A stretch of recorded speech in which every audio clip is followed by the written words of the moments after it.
everybody, time for another Tuesday tip.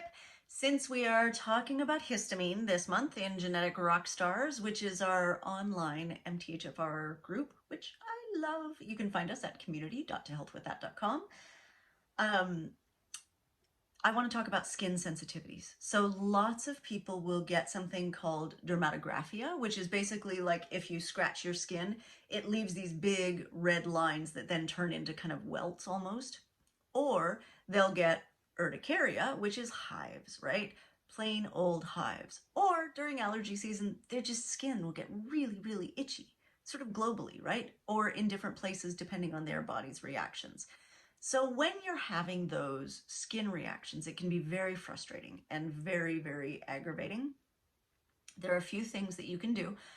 Obviously, the giant, big, huge category is getting rid of things that can be skin irritants. For whatever reason, lots of us have sensitivities to like clothing detergent, not dishwasher, that's not where you wash your clothes. Laundry detergent, that's the one. And different laundry detergents affect different people differently. So if you have skin allergies, try switching up your laundry detergent. It might actually make a difference, especially if you notice that the itching happens in places where your skin is in contact more, like if you have tight cuffs and that's where the itching happens, or if it's happening around like sock lines or underwear or somewhere like that where your clothes are typically a little bit tighter to your body. Switch up the underwear, look for one without artificial colors, without fragrances, something a little bit more simple. A lot of times that will help. Also, your personal care products. So if you use lotions or creams, there's like a million things in lotions and creams that you can react to. Also, a lot of soap. Very, very many people I've seen with sodium lauryl sulfate allergies, which is basically the thing that makes soap. It makes it foamy. And it's in literally every soap I know of, right? So every commercial soap, I should say. If you get a handmade, like, this is my goat milk soap, that's probably going to be a little bit friendlier, but you know, then you have to go to the farmer's market and find the thing and do the whatever.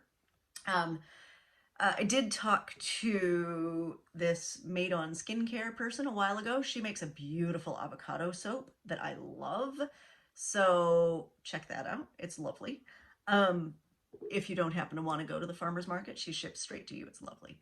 But soap can be a big one. Lotions, creams, all of that. Switch to just, instead of using a cream or a body lotion or something, switch to just a simple oil, you know, like coconut oil or olive oil, or you can get a fancier one, jojoba or sweet almond or whatever you want.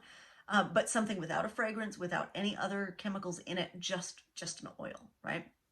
Your skin will love it, I promise. It feels wonderful. It does take a minute to soak in, right? So you don't want to like slather up and then put on your nicest dress and get it stuck to your oily skin. But slather up and wait for 5 minutes and then you're good to go. So look at all of the products in your personal care routine and really see if there's some that you can weed out. And then if it's like a hivey reaction, obviously antihistamines are going to help, hopefully, but for some people it's not enough, right? Antihistamines aren't covering it. Use some of the tips that we've talked about in previous Tuesday tips, right? So like try a low histamine diet, try getting rid of food sensitivities, blah, blah, blah, blah, all the things. If it's still not working, if you get a hive reaction, I really recommend a homeopathic remedy called urtica, urens, spelled with a U, U-R-T-I-C-A, U-R-E-N-S. So it's actually the homeopathic remedy made from stinging nettles, which produces that same sort of hive. And that's the whole principle behind homeopathy. So something that would produce that symptom if you get a toxic dose or happen to like nettle yourself, will also help to take away that symptom in a healthy person. And homeopathy is just little pellets. They go under your tongue. They're wonderful. They help very much in the moment. Very gentle medicine. Nothing too, nothing too stern or harsh. Tuesday tips. See you next week, guys.